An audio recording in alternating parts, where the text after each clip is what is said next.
Welcome to the Trinique podcast series from Fit with Muhammad.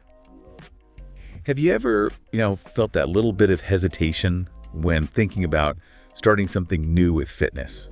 Like maybe you see all this advice online and it's just overwhelming. Or you walk into a gym and it feels like everyone else got some secret memo you didn't.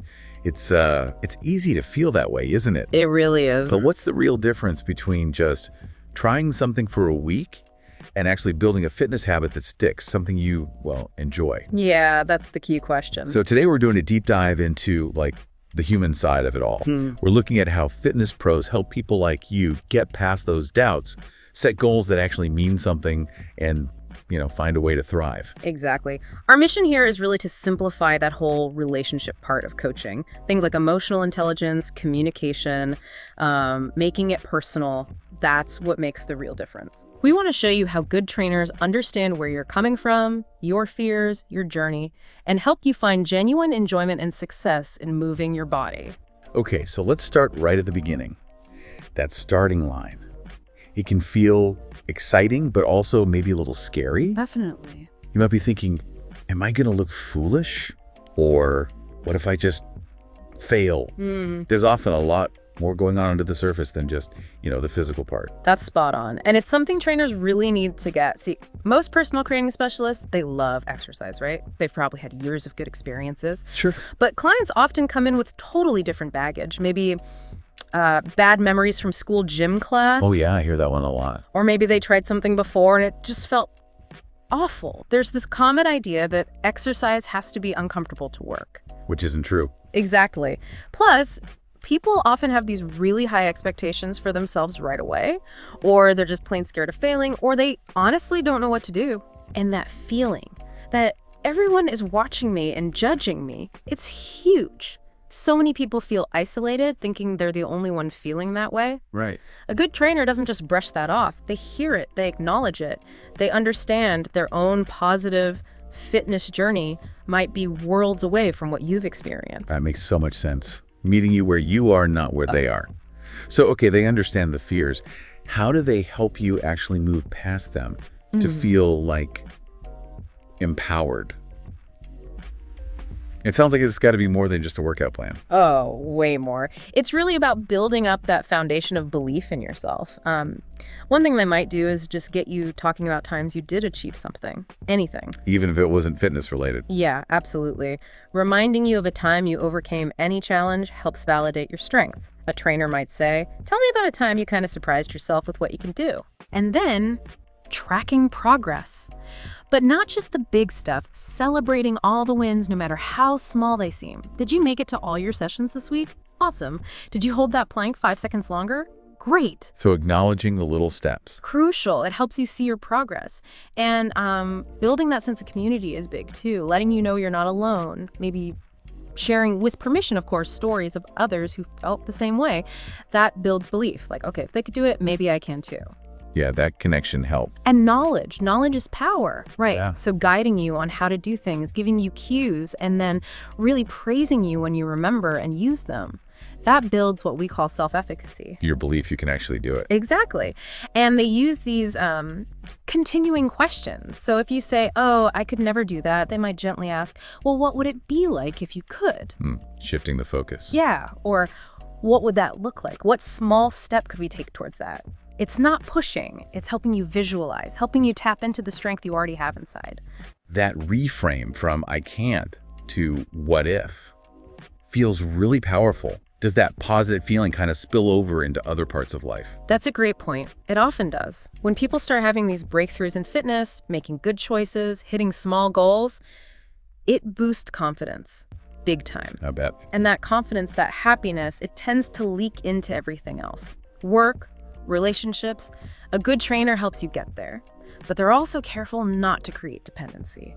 The real goal is to empower you to keep making those positive choices long after you stop working together. Right, building sustainable habits.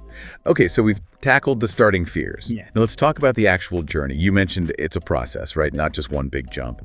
Understanding the phases, that seems important. Yeah, it's super helpful. There's a model many professionals use, sometimes called the stages of change model, or the trans-theoretical model. Yeah. Basically, it sees behavior change, like starting exercise, as a process that unfolds in steps. And a really effective trainer knows these stages inside out. They tailor their approach based on exactly where you are. Trying to rush someone through a stage, that usually backfires. Big time. Creates resistance. Okay, so can you give us a quick rundown of these stages and maybe what a trainer focuses on each one? Sure. So first up is pre-contemplation. This is the not ready stage. You're not really thinking seriously about exercising. Maybe you don't even see the need. Right. The trainer's job here isn't to push you into action. It's more subtle. It's about gently raising awareness of the benefits, maybe talking about health effects, making fitness seem less daunting, more accessible. How do they do that? They might ask something like, if you did decide to make a change someday, what good things might come from that? Just planting a seed, you know? Gotcha. What's next? Contemplation. That's getting ready. You're thinking about it now, weighing the pros and cons, but you're still kind of on the fence. Ambivalent. Okay, I know that feeling. Yeah. So here, the trainer helps you tip the balance. They help reduce the perceived downsides, really highlight the benefits that matter to you, and give clear, manageable ideas. Making the pros outweigh the cons. Exactly. Then comes preparation. You're ready. You're starting to take small steps. Maybe you bought sneakers, looked up class schedules, told a friend. You're planning to act soon. Okay, momentum is building. Right, but maybe still some doubt. So the trainer focuses on building your support system, helping you really picture your success, maybe even write it down, and planning for potential bumps in the road, beating that confidence that you can stick with it. Makes sense. Then you actually start. Yep, that's action. You're actively making changes. You're doing it. But it's still new, still takes effort. The trainer's role is all about reinforcement. Cheering you on. Yeah, reinforcing your commitment, giving reminders, helping plan for off days, teaching you how to reward yourself, and how to navigate temptations or old habits. Okay, and the final stage. Maintenance. You've been sticking with it for 6 months or more. It's become more of a habit. But relapse is still possible, especially when life gets stressful. Right, life happens. So here, the trainer helps you celebrate how far you've come, maybe set some new goals to keep things fresh, make sure you still have support, and helps you plan for those potential triggers like stress, keeping you engaged. Wow, okay. Seeing it laid out like that, Yeah.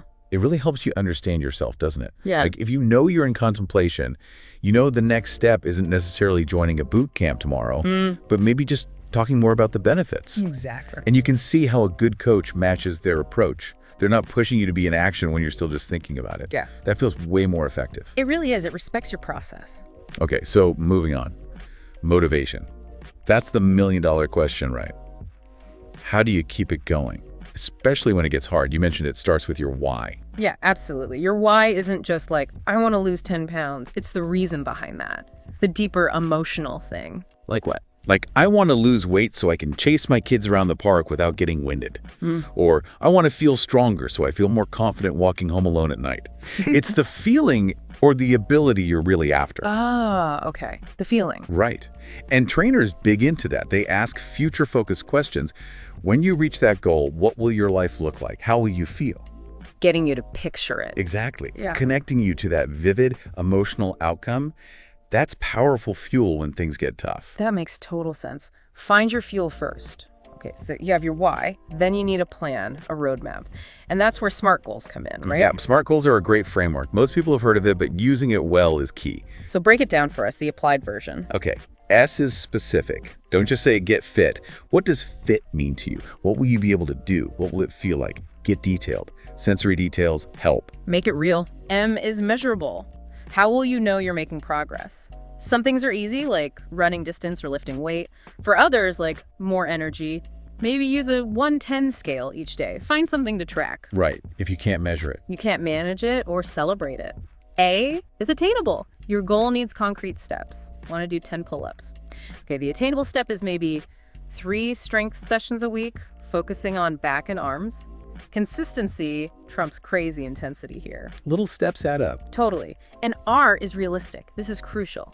The goal has to feel believable to you. If deep down you think it's impossible, it won't motivate you. A trainer helps set realistic expectations, maybe educating on safe weight loss rates, for example. Avoid setting yourself up for disappointment. Makes sense. Keep it real. And T is time sensitive, put a date on it. But the real magic is breaking long-term goals into short-term milestones. Hitting those smaller targets gives you regular wins and keeps you fired up. Okay, SMART goals. Specific, measurable, attainable, realistic, time sensitive. Got it. But you mentioned there's even more to it. Smarters. Yeah, Smarters adds a few layers that make it even better for ongoing change, like fitness. It acknowledges it's not always a straight line. Okay, what are the extra letters? E is for evaluate. You need to regularly check in, pause, and look. How's it going? What's working well? What needs tweaking? Be honest, but kind to yourself. Like a regular progress report. Exactly. Which leads to R is for realign. If things are off track or life throws you a curveball, you adjust the plan.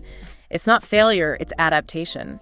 The trainer helps you reconnect to your why and reminds you of how far you've already come. Smart adaptation, not giving up. Precisely. And the final S is for success. And this one is huge. You have to celebrate successes, all of them, even the tiny ones, especially the tiny ones. Why, especially the tiny ones? Because behavior change is hard. People get discouraged easily. Celebrating small wins builds your self-belief, your resilience, it proves you can do it, and that positive feeling, it ripples out into everything else. I love that. Celebrate everything. Now, what if SMART goals feel a bit rigid? Especially at the start. Good question. That's where open goals can be really useful. They're more exploratory, less specific. Let it what? Instead of, I will exercise 3 times this week, it might be, let's see how many times I can get some movement in this week that feels good. Or how many different healthy recipes can I try this month? More like an experiment. Exactly. It takes the pressure off hitting a specific number. It makes it more about the process, the enjoyment, the discovery. Great for beginners or just for making things feel less like a chore and more like play. It fosters that flow state. Okay, so bringing all these pieces together. Yeah. It's clear that a fitness journey is super personal. There's way more to it than just the exercises themselves. Oh, absolutely. So many individual factors influence whether someone sticks with a program. It's complex. Like what kind of factors? Well, things like socioeconomic status, income, education, they create real barriers sometimes. Access, time, resources. Yeah, practical stuff. And critically important is inclusivity. Trainers have to understand the unique barriers faced by different groups. BIPOC individuals might face bias.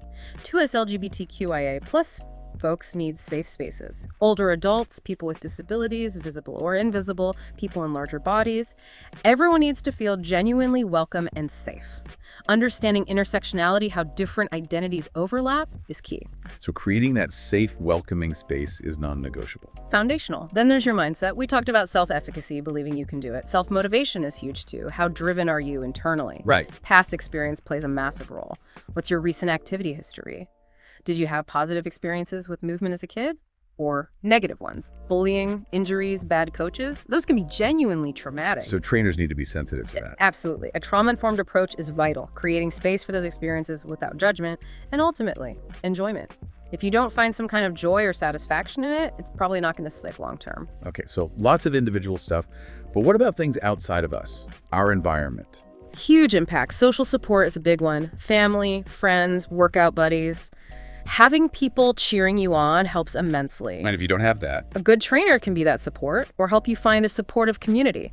And the physical environment matters too. Is there a safe, convenient place for you to exercise? Right, access is key. Yeah. And this is where technology, virtual training, hybrid models, they've really helped. They overcome barriers like travel time or feeling self-conscious in a busy gym. Yeah. Things people often say stop them from exercising. Makes sense. Okay, one more layer. Personality. Are all different, right? Yeah. Does that affect how we should approach fitness or work with a trainer? Oh, massively. Think about it. Are you more introverted or extroverted? How do you process information? A great trainer picks up on these things and adapts their style. Can you give an example? Sure. Take an introvert. They might prefer quieter gym times, maybe more subtle coaching cues, time to think things through. A trainer might give them a clear plan they can follow, check in calmly. Whereas an extrovert might thrive on high energy, loud music, group classes, circuit training. They love interaction. The trainer would match that energy, keep things dynamic, maybe suggest group fitness. So tailoring the vibe. Exactly. Or think about how someone processes information. A sensor type often likes clear, step-by-step instructions, practical details. An intuitive type might prefer talking about the big picture, exploring new ideas, working in bursts of inspiration.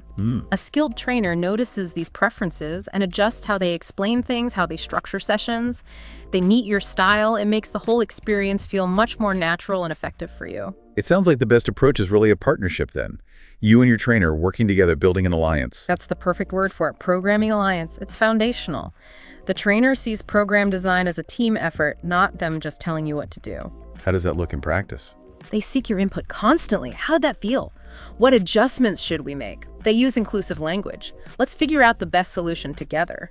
They explain the why behind exercises. We're doing this because it directly helps with your goal of Giving the rationale. yes, and asking permission.